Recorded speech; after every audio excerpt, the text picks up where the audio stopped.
কেউ যদি জীবনে খুব বেশি সফল হতে চায়, খুব বড় ব্যবসায়ী হতে চায়, খুব বড় আলেম হতে চায়, খুব বড় ডাক্তার হতে চায়, তাহলে আল্লাহ রাসূল যেমন খুব মহান নবী, মাকাম মাহমুদ, অনেক বড় কিতাব কোরআন, শেষ নবীর দায়িত্ব, সর্বশ্রেষ্ঠ নবীর দায়িত্ব, এত মহান জায়গা অর্জন করার জন্য, এত বড় দায়িত্ব অর্জন করার জন্য যেমন আল্লাহ তার রাসূলকে বলেছে আপনাকে রাতের সালাত আদায় করতে হবে, না হলে এই দায়িত্ব, এই সফলতা আপনি অর্জন করতে পারবেন না। ঠিক প্রত্যেক মানুষের ক্ষেত্রে মানুষ যদি নিজ নিজ জীবনে বড় সফলতা অর্জন করতে চায়, খুব বড় পর্যায়ে পৌঁছতে চায়, তাহলে রাতের সালাতের বিকল্প নাই। রাতের সালাত আপনাকে অনেক দূর এগিয়ে নিয়ে যাবে। এই দিনের মধ্যে কোনো কল্যাণ নাই, সকল কল্যাণ নিহিত আছে সকালে, সকল কল্যাণ, সকল বরকত নিহিত আছে সকালে। আল্লাহ রাসূল বলতেছেন ইন্নাল্লাহা জাআলা লিহাদিহিল উম্মাতা আল বারাকাতা ফি বুকুরিহা, আল্লাহ আমার উম্মতের জন্য বরকত রেখেছেন সকালে, আল্লাহ আমার উম্মতের জন্য বরকত রেখেছেন সকালে। ইবনুল কাইয়িম রাহিমাহুল্লাহ বলতেছেন আমরা সালাফে সালিহিনকে দেখেছি লা ইয়ানামুনা বা'দা সালাতিল ফজরি, আমরা সালাফে সালিহিনকে দেখেছি তারা ফজরের সালাতের পরে কখনোই ঘুমাতেন না। হাত্তা ফিশ শিদ্দাহ ওয়া ফিস সাফার, যদিও তারা কঠিন অবস্থার মধ্যে থাকেন না কেন, কঠিন সফরে থাকেন না কেন, সফরে থাকলেও রাত জেগে কাজ করলেও তাদেরকে আমি ফজরের পরে ঘুমাতে দেখিনি। ইয়ান্তাদিরুনা ইলা তুলুইশ শামস, সালাফে সালিহিনকে দেখেছি যদি তাদেরকে ঘুমাতেই হয় রাত্রি জাগরণের কারণে, রাতে কঠিন ও কঠোর পরিশ্রম করার কারণে, তাহলে তারা সূর্য ওঠা পর্যন্ত অপেক্ষা করতেন, সূর্য উঠে যাওয়ার পর ঘুমাতে যেতেন, সূর্য উঠে যাওয়ার পর ঘুমাতে যেতেন। ফজরের পর থেকে নিয়ে সূর্য ওঠা পর্যন্ত এই সময়ে যতই কষ্ট হোক না কেন, ইবনুল কাইয়িম বলতেছেন আমি সালাফে সালিহিনকে ঘুমাতে দেখিনি। কেন? ইন্নাল আরযাক ওয়াল বারাকাহ তানজিলু মিনাস সামা, মানুষের রুজি রুটি বরকত আল্লাহর পক্ষ থেকে সকালবেলা অবতীর্ণ হয়, আল্লাহর পক্ষ থেকে সকালবেলা অবতীর্ণ হয়। এই জন্য আল্লাহ সুবহানাহু ওয়া তাআলা পবিত্র কোরআনে সকালের যত নাম রেখেছেন, ওয়াল ফজর, ফজর শব্দের অর্থ হচ্ছে যাহারা, ফুটে ওঠা, প্রকাশিত হওয়া। আল্লাহ সুবহানাহু ওয়া তাআলা পবিত্র কোরআনে সকালের নাম দিয়েছেন ওয়াস সুবহি ইযা আসফার, সুবহ আরবিতে বলা হয় সাবহা ওয়াজহুহু, যখন কোনো বাচ্চার চেহারা সুন্দর হয় তখন তাকে বলা হয় সাবহা ওয়াজহুহু, তার চেহারা আলোকিত হয়ে উঠেছে, সেটার নাম আল্লাহ ফজরের নাম, সকালের নাম দিয়েছেন ওয়াস সুবহ। আল্লাহ ফজরের নাম দিয়েছেন ইদা আসফার, আসফার মানে প্রস্ফুটিত হওয়া, আলোকিত হওয়া। আল্লাহ সকালের নাম দিয়েছেন ওয়ান নাহার ইদা তাজাল্লা, দিন যখন জ্বলে ওঠে, দিন যখন প্রস্ফুটিত হয়। আল্লাহ সুবহানাহু ওয়া তাআলা সকালের জন্য পবিত্র কোরআনে যত শব্দ ব্যবহার করেছেন সব শব্দ আলোকিত হওয়া, প্রস্ফুটিত হওয়া, জ্বলে ওঠা, প্রজ্বলিত হওয়ার সাথে সম্পৃক্ত। ঠিক একইভাবে আল্লাহ সুবহানাহু ওয়া তাআলা এই পৃথিবীকে পরিচালনা করেন। সুন্নাতুল্লাহি ফি তাদবিরিল আরজ, পৃথিবী পরিচালনায় আল্লাহর মূলনীতি, পৃথিবী পরিচালনায় আল্লাহর মূলনীতি যদি কেউ জানতে চায়, মানুষের এই 50-60 বছরের জীবনে পৃথিবী পরিচালনায় আল্লাহর মূলনীতি জানা সম্ভব নয়। কেউ যদি পৃথিবী পরিচালনায় আল্লাহর মূলনীতি জানতে চায়, তাকে 500, 600, 700 বছর, 1000, 1500 বছরের ইতিহাস পড়ে দেখতে হবে আল্লাহ কিভাবে পৃথিবী পরিচালনা করেন। তবে ফজরের ক্ষেত্রে, সকালের ক্ষেত্রে পৃথিবী পরিচালনায় আল্লাহর মূলনীতি হচ্ছে আল্লাহ সকল সৃষ্টিজীবকে এইভাবে সাজিয়েছেন। সকালবেলা ফুল ফোটে, সকালবেলা সূর্য ওঠার আগে পাখিরা জেগে ওঠে, সকালবেলা সূর্য ওঠে। আল্লাহ পৃথিবী এইভাবে সাজিয়েছেন। আল্লাহ যখন ফেরেশতাদের দায়িত্ব বন্টন করে দিয়েছেন, তখন ফেরেশতাদের দায়িত্ব বন্টনের যে পালা বদল হয় সেটাও ফজরের সময় হয়। এটা হচ্ছে পৃথিবী পরিচালনায় আল্লাহর মূলনীতি। পৃথিবী পরিচালনায় আল্লাহর মূলনীতি সামনে রাখলে এবং ফজরের জন্য আল্লাহ কোরআনে যত শব্দ ব্যবহার করেছেন সেগুলোকে সামনে রাখলে এ কথা স্পষ্ট, কেউ যদি তার জীবনকে আলোকিত করতে চায়, কেউ যদি তার জীবনকে প্রস্ফুটিত করতে চায়, কেউ যদি তার জীবনকে সফল করতে চায়, সে কৃষক হোক, ডাক্তার হোক, ইঞ্জিনিয়ার হোক, ছাত্র হোক, ব্যবসায়ী হোক, তাকে সকালকে কাজে লাগাতে হবে। সকালের কল্যাণ থেকে বঞ্চিত হয়ে জীবনে সফল হওয়ার স্বপ্ন দেখা আকাশ কুসুম কল্পনার সামিল। সম্মানিত উপস্থিতি, সকালে এত বরকত, সকালে এত বরকত, সকালে এত বরকত যে কেউ যদি চাক্ষুষ সকালের বরকত দেখতে চায় তাহলে তাকে হেফজখানায় যেতে হবে, কোরআন হেফজ করতে হবে। আমিও হেফজখানার ছাত্র, ছোট ছোট ছাত্রের সাথে আমি কোরআন হেফজ করেছি। সব হেফজখানায় ফজরের আগে বাচ্চাদের উঠিয়ে দেওয়া হয়। কেননা ওয়াল্লাহি আল্লাহর কসম, ওয়াল্লাহি আল্লাহর কসম, ওয়াল্লাহি আল্লাহর কসম, ফজরের সময় যত কোরআন মুখস্থ হয় সারা দিনের আর কোনো সময়ে অত কোরআন মুখস্থ হয় না। ফজরের সময়ে যত কোরআন মুখস্থ হয় সারা দিনের আর কোনো সময়ে অত কোরআন মুখস্থ হয় না। আজকে হতভাগা মুসলিম জাতির জন্য আল্লাহ ফজরের সালাত দিয়েছে। ফজরের সালাতের পরে সে কোরআন তেলাওয়াত করবে, কোরআন তেলাওয়াত দিয়ে দিন শুরু করবে। এর চেয়ে কল্যাণকর, এর চেয়ে সুন্দর দিন, এর চেয়ে ভালো দিন, এর চেয়ে উত্তম দিন পৃথিবীতে আর কোনো কিছু হতে পারে না।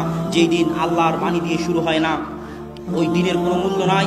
কেননা আল্লাহ সকল বরকত আসে আল্লাহর পক্ষ থেকে, আর কোরআন হচ্ছে আল্লাহর বাণী। যেখানে কোরআন পড়া হবে ওখানে বরকত হবে, যে কোরআন পড়বে তার জীবনে বরকত হবে।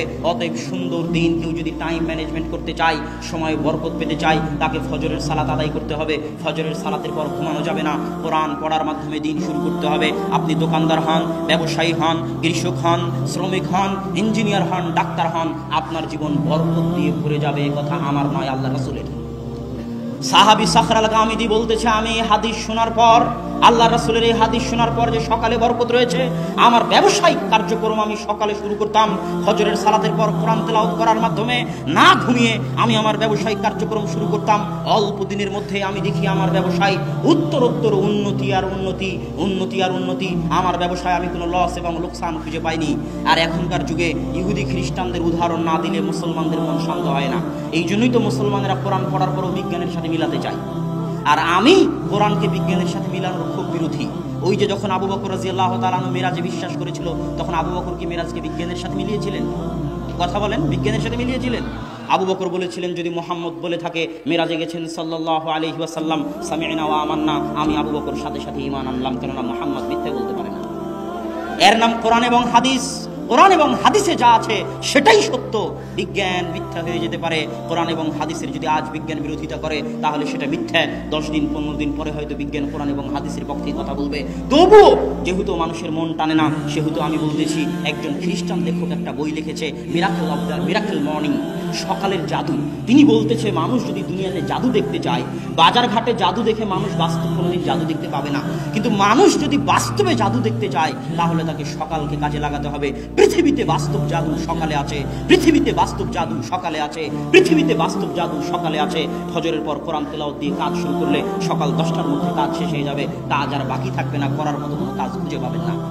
এর নাম সকালের বরকত। তিনি ওই বইয়ের মধ্যে লিখেছেন, পৃথিবীতে বর্তমান যত ব্যবসায়ী আছে যারা বড় ধরনের ব্যবসা করে, বিল গেটস হোক, আর মুকেশ আম্বানি হোক, আর ফেসবুকের প্রতিষ্ঠাতা হোক, আপনারা গুগলে গিয়ে তাদের নাম লিখে সার্চ দিবেন যে কখন তারা ঘুম থেকে উঠে। আপনি আশ্চর্য হলেও দেখবেন, আপনারা মুসলমান হয়ে, আপনি মুসলমান হয়ে ফজরের পরে আলিশান ঘুম দেই, আপনি মুসলমান হয়ে ফজরের জামাত কাজা করে সৌদি আরবের মাটিতে পর্যন্ত সকাল 10টার আগে সকাল শুরু হয় না মুসলমান হওয়ার পর। সবাই ঘুমিয়ে থাকে, 90% মুসলমান ঘুমিয়ে থাকে।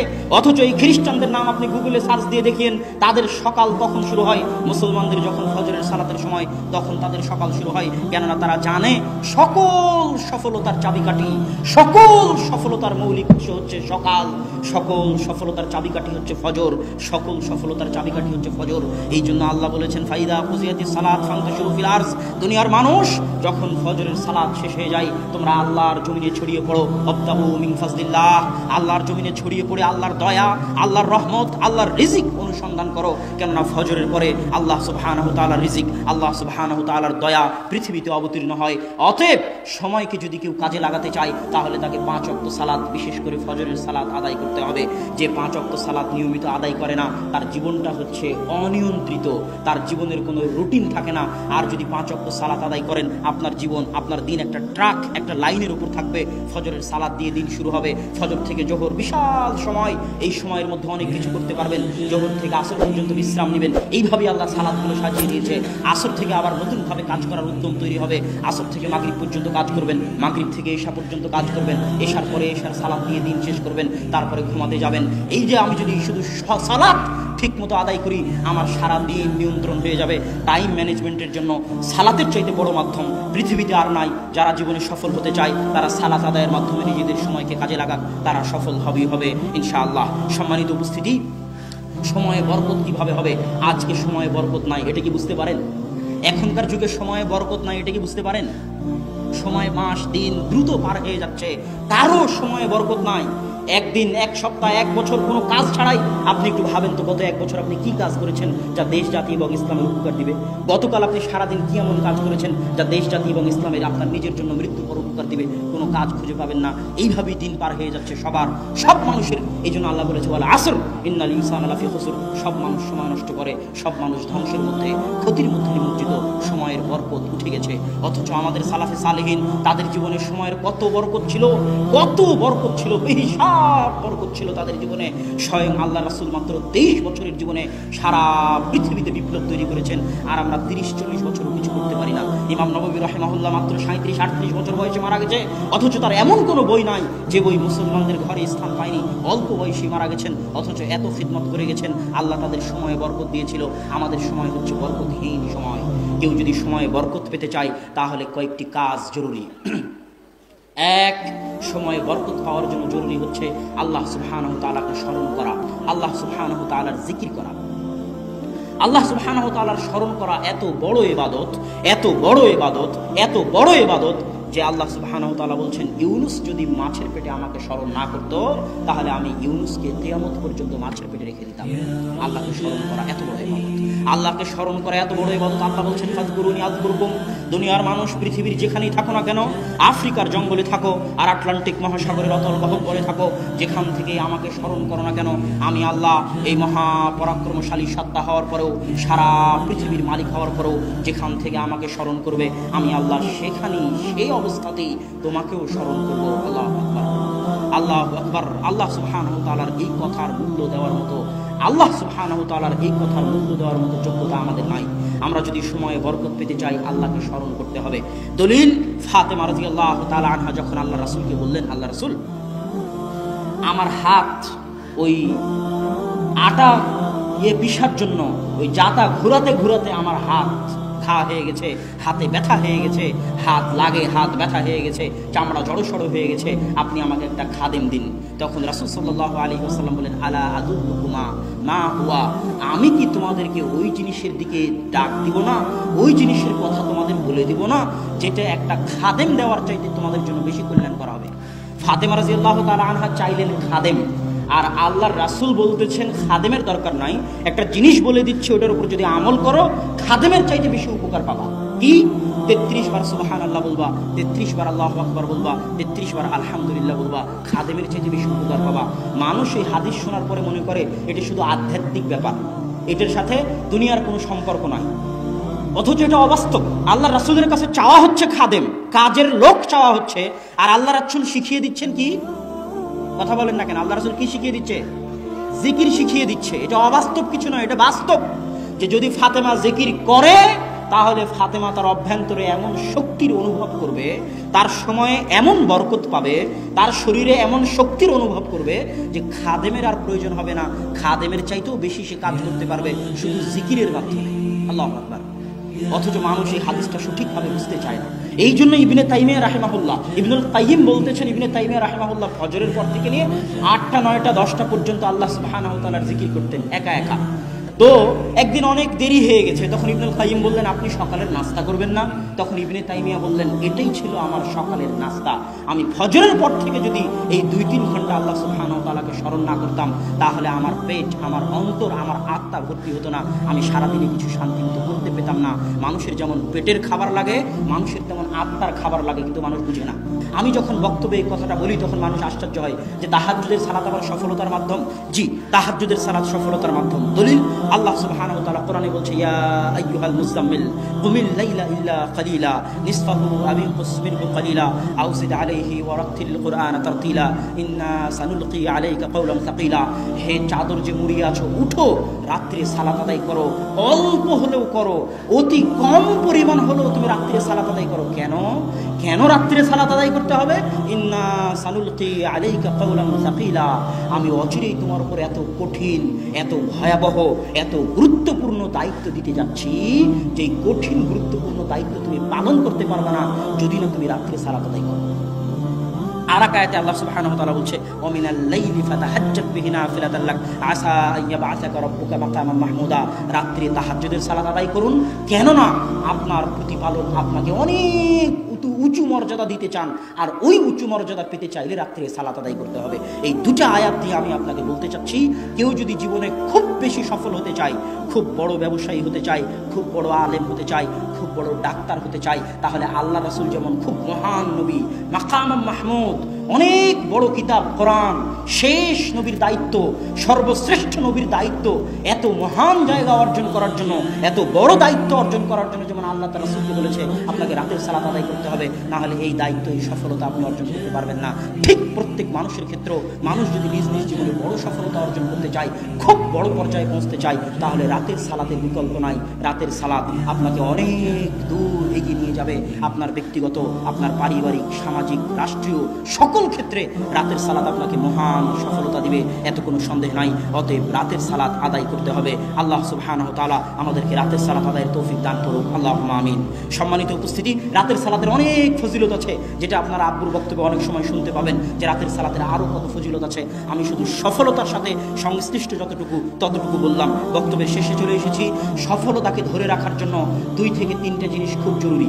সফল, আপনি সময় কাজে লাগালেন, সময় বরকত হলো, রাতে সালাত আদায় করলেন, সফল হচ্ছেন, কিন্তু এই সফলতাকে ধরে রাখতে হলে কয়েকটা জিনিস লাগবে। 1 দোয়া, 2 সবর, 3 বদ নজর, মানুষের হিংসা থেকে হেফাজত। আমি শেষটা দিয়ে শুরু করি। এই যে আব্বু বক্তব্যের আগে বলল, আমরা বাসায় অনেক সময় আলোচনা করি, আব্বুকে এভাবে বলতে নিষেধ করি, কেননা এমনিতেই আমাদের উপর মানুষের বদ নজর এবং হিংসার অভাব নাই। তারপরেও যখন আব্বু এভাবে বলে, তখন কতজনের অন্তরে যে কত কি হয়, কতজনের অন্তর থেকে যে বদ নজর এবং হিংসা বের হয়, তা আল্লাহ সুবহানাহু ওয়া তাআলা জানে। আর আল্লাহর রাসূল বলেছে, তাকদীরকে যদি কোনো কিছু পরাজিত করতে পারতো, তাহলে মানুষের বদ নজর পরাজিত করতে পারতো। বদ নজর অনেক ভয়াবহ জিনিস, বদ নজর অনেক ভয়াবহ জিনিস। জীবিত মানুষকে কবরে ফেলে দিতে পারে বদ নজর, আল্লাহ রাসূল বলেছেন। জীবিত মানুষকে মৃত বানিয়ে দিতে পারে বদ নজর, আল্লাহ রাসূল বলেছেন। বদ নজর অনেক ভয়াবহ জিনিস। আপনি যখনই সফল হবেন, তখনই মানুষের হিংসা, মানুষের বদ নজরের শিকার হবেন। ইমাম বুখারী বলছে, যখন তুমি আলেম হয়ে যাবে, তখন তুমি অন্য আলেমের হিংসার শিকার হবে। ইমাম বুখারীর কথা, যখন তুমি আলেম হয়ে যাবে, তখন অন্য আলেমের হিংসার শিকার হবে। হিংসা এবং বদনজর ভয়াবহ জিনিস, এটা থেকে বাঁচার চেষ্টা করতে হবে। সকাল এবং সন্ধ্যার দোয়াগুলো মুখস্থ করে, নাস, ফালাক, ইখলাস পড়ার মাধ্যমে, নিজেকে ফু দেওয়ার মাধ্যমে, বিসমিল্লাহি লা ইয়াযুররু মা ইসমিহি শাইউন ফিল আরদি ওয়ালা ফিস সামা ওয়া হুয়াস সামিউল বাসীর, এটা 3 বার পড়ার মাধ্যমে, আউযু বিকালিমাতিল্লাহি তাম্মা মিন কুল্লি শাইতানিন ওয়া হাম্মা ওয়া মিন কুল্লি আইনিন লাম্মা, এই দোয়া পড়ার মাধ্যমে, এগুলোর মাধ্যমে নিজেকে বদনজর থেকে হেফাজত করার চেষ্টা করতে হবে। ছোট ছোট বাচ্চাকে ফু দিতে হবে এই দোয়াগুলো পড়ে, যেন তারা মানুষের বদনজর থেকে হেফাজতে থাকে। আপনি নিজেও যদি প্রশংসা করেন আপনার ছেলের, আপনি নিজেও যদি প্রশংসা করেন আপনার বইয়ের, তাহলে মাশাআল্লাহ বলবেন, বারাকাল্লাহ বলবেন। সৌদি আরবে যদি কোনো সৌদি ছেলের প্রশংসা করেন, আর যদি বারাকাল্লাহ মাশাআল্লাহ না বলেন, তাহলে আপনার হাত পা ধরে মাশাআল্লাহ বারাকাল্লাহ বলিয়ে নিবে। কেননা শুধু প্রশংসা বদনজর হতে পারে, দোয়াবিহীন প্রশংসা বদনজর হতে পারে, দোয়াবিহীন প্রশংসা বদনজর হতে পারে। এই জন্য যেই আপনার প্রশংসা করুক না কেন, তার মুখ থেকে দোয়া বের করিয়ে নেবেন, যে বারাকাল্লাহ বলে যাও, মাশাআল্লাহ বলে যাও, লা হাওলা ওয়ালা কুওয়াতা ইল্লা বিল্লাহ বলে যাও। যেই প্রশংসা করবে তার মুখ থেকে দোয়া বের করে নিতে হবে। আর আপনি নিজেও যখন প্রশংসা করবেন, তখনও দোয়া করতে হবে, কেননা দোয়া ছাড়া প্রশংসা বদনজর। আল্লাহ যে কোনো সফলতা ধ্বংস হয়ে যেতে পারে বদনজর দিয়ে। আল্লাহ সুবহানাহু ওয়া তাআলা আমাদেরকে মানুষের বদনজর এবং হিংসা থেকে হেফাজতে রাখার তৌফিক দান করুক, আল্লাহুম্মা আমিন।